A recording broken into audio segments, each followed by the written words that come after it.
Welcome to మెగానే TV హమారా హైదరాబాద్. రంగారెడ్డి జిల్లా Kokapet Neopolis ప్రాంతంలో అక్రమ మైనింగ్ జరుగుతుందంటూ బీఆర్ఎస్ చేస్తున్న ఆరోపణలను జూబిలీహిల్స్ ఎమ్మెల్యే మాగంటి నవీన్ యాదవ్ తీవ్రంగా ఖండించారు. సీఎం మేనల్లుడిని లక్ష్యంగా చేసుకుని బీఆర్ఎస్ నాయకులు దాసోజు శ్రవణ్, ఆర్ఎస్ ప్రవీణ్ కుమార్ చేస్తున్న విమర్శలు పూర్తిగా అవాస్తవమని ఆయన కొట్టిపారేశారు. కోకాపేటలో ఏర్పాటు చేసిన మీడియా సమావేశంలో ఎమ్మెల్యే మాట్లాడారు.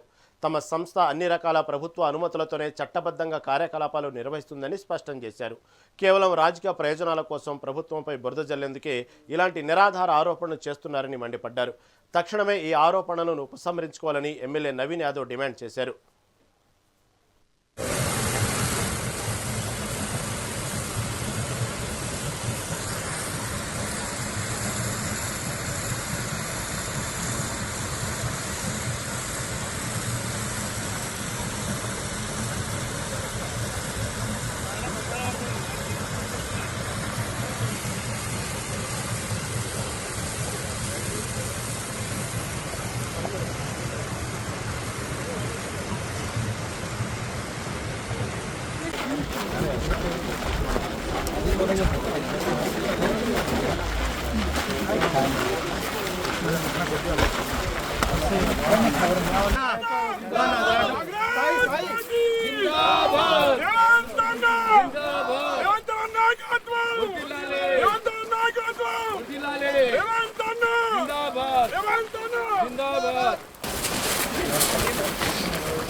2024లోనే ఈ కంపెనీ పర్మిషన్స్కి అప్లై చేసుకోవడం, హెచ్ఎండిఏ వాళ్ళు దీన్ని పొల్యూషన్ కంట్రోల్ బోర్డుకి కూడా దీన్ని అప్లికేషన్ పెట్టి లెటర్స్ ఫార్వర్డ్ చేసి ఎంత పొల్యూషన్ కంట్రోల్ బోర్డు వాళ్ళు కూడా దీని మీద ఇన్స్పెక్షన్స్ చేసి వీళ్ళందరూ కూడా అఫీషియల్ పర్మిషన్స్ ఇచ్చినారు.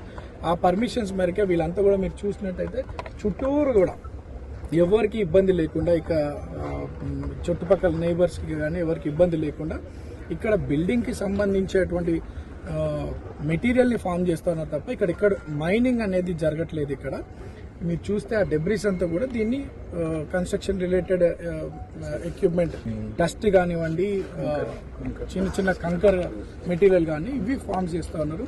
దీన్ని గౌరవ ముఖ్యమంత్రి గారి మేనల్లుడు రమేష్ రెడ్డి కి అంటగట్టినారు. ఇది కాంట్రాక్టు కోట్లాది రూపాయలు దోచుకుంటున్నారని ఆరోపణలు చేస్తారు. అవన్నీ కూడా మేము తీవ్రంగా ఖండిస్తున్నాం.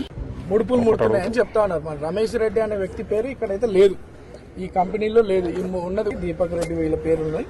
అండ్ వీళ్ళంతా కూడా 15 సంవత్సరాలు. అండ్ మోర్ ఓవర్ ఈ కౌశిక్ రెడ్డి అనే ఈ కంపెనీ వ్యక్తి ఈ వెస్ట్ సైడ్ ఉన్నటువంటి అన్ని క్రషర్ అసోసియేషన్కి ప్రెసిడెంట్గా బీఆర్ఎస్ ప్రభుత్వంలోనే పనిచేసిండు. ఈ చుట్టుపక్కల అన్ని కూడా తను చాలా వర్క్స్ చేసినారు. 2024లోనే ఈ కంపెనీ పర్మిషన్స్కి అప్లై చేసుకోవడం,